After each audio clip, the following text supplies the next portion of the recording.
você está no canal Mais Pai. No momento, iremos iniciar a leitura da primeira parte do livro Fernanda Brum e Foi Assim, escrito por Fernanda Brum. O sonho do iceberg.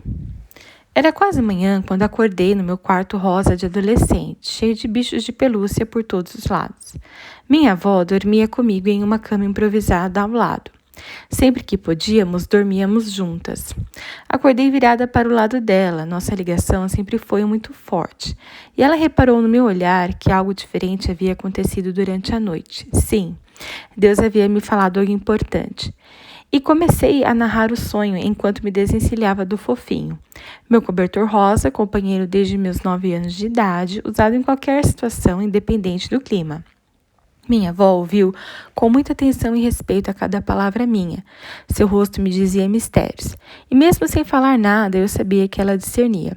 Então ela me disse para escrever o sonho, pois ele me serviria por toda a vida, durante todo o meu ministério.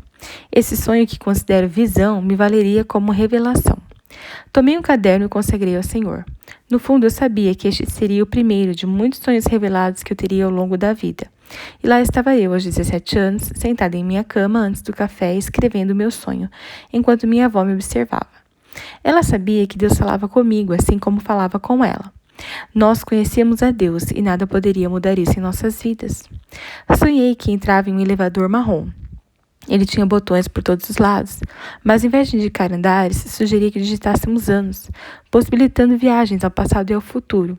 Eu digitei várias datas, desde 1988 a 2010. Então apertei os botões e o elevador me levou aonde Deus queria que eu fosse.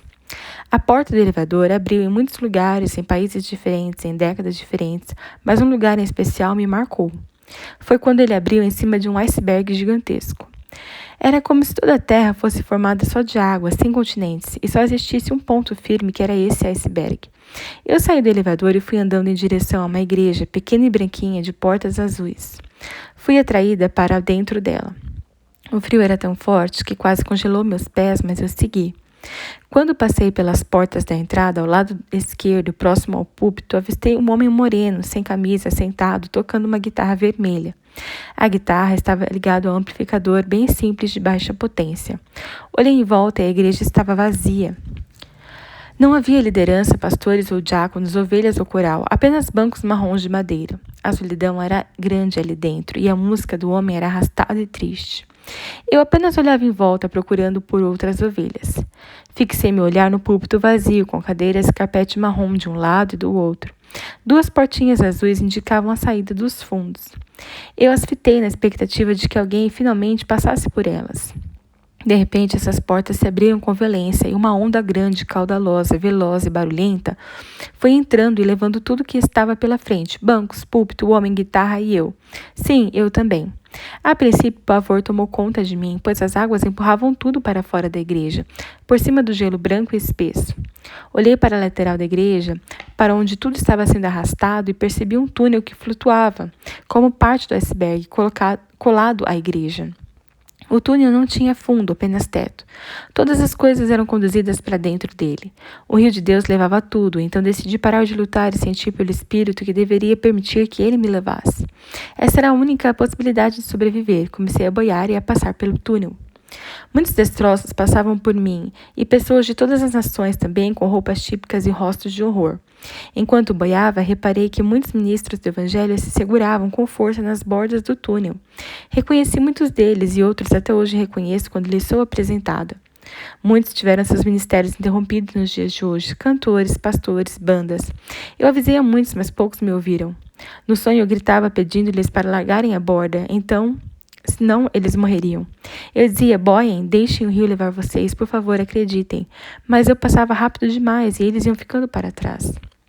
Finalmente, o rio de Deus desembocou no final do túnel escuro e um sol gigantesco estava pousado no horizonte. As águas eram calmas e mornas. Eu não avistei continente nenhum, apenas um pier de madeira onde algumas pessoas se secavam ao sol e descansavam de nadar no mar. Subi no pier e descansei, senti o sol me aquecer. A sensação de paz era tamanha que eu poderia dormir no meu sonho, estirada na paz no silêncio daquele momento. Mas logo o elevador surgiu em minha frente. Eu já estava seca e descansada, então resolvi entrar e digitar outra data. A porta se fechou e só abriu em um quarto onde várias meninas moravam juntas. Era como um colégio interno, um internato.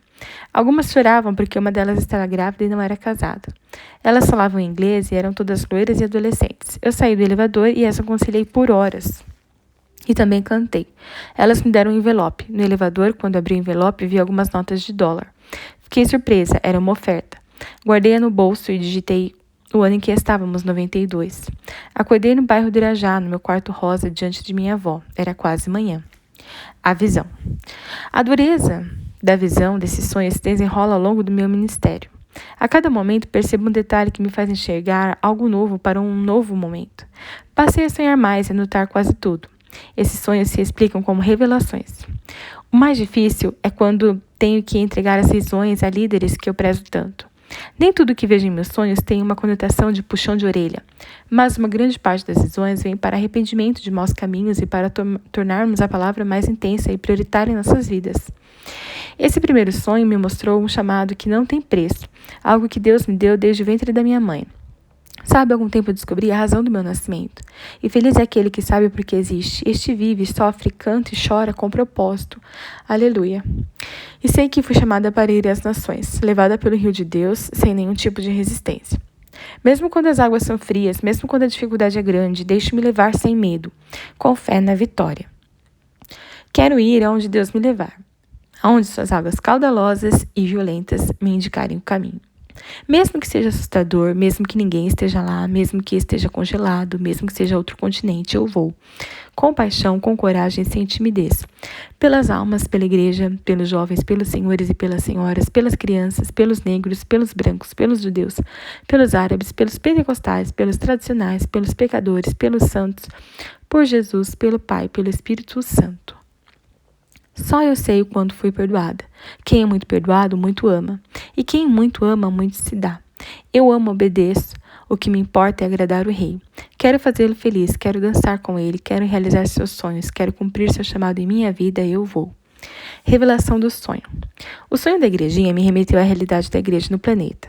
O coração de Deus clama para que o grande iceberg da divisão, da indiferença espiritual e da incredulidade se desfaça.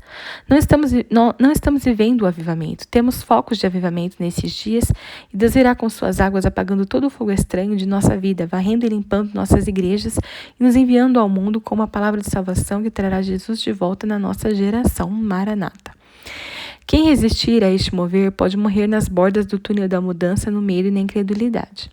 Quem não mergulhar no sobrenatural da palavra de Deus fatalmente morrerá no fio da segurança de uma borda de cimento.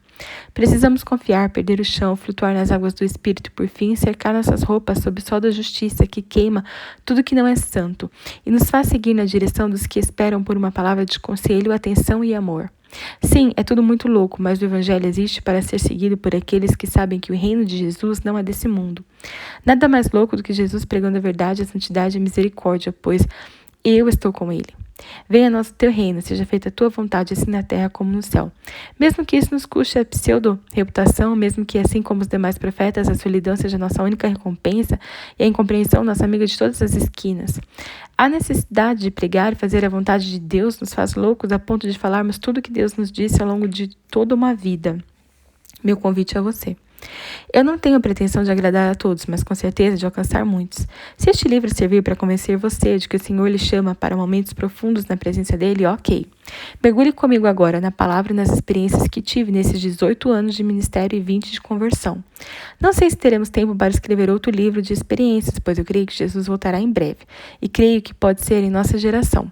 Agora, ore comigo pedindo ao Senhor para abrir os seus ouvidos e o seu coração e para que toda incredulidade caia por terra. Que sua mente seja livre para entender exatamente o que Deus tem para você. Creia, mergulhe, chore, sorri e vá.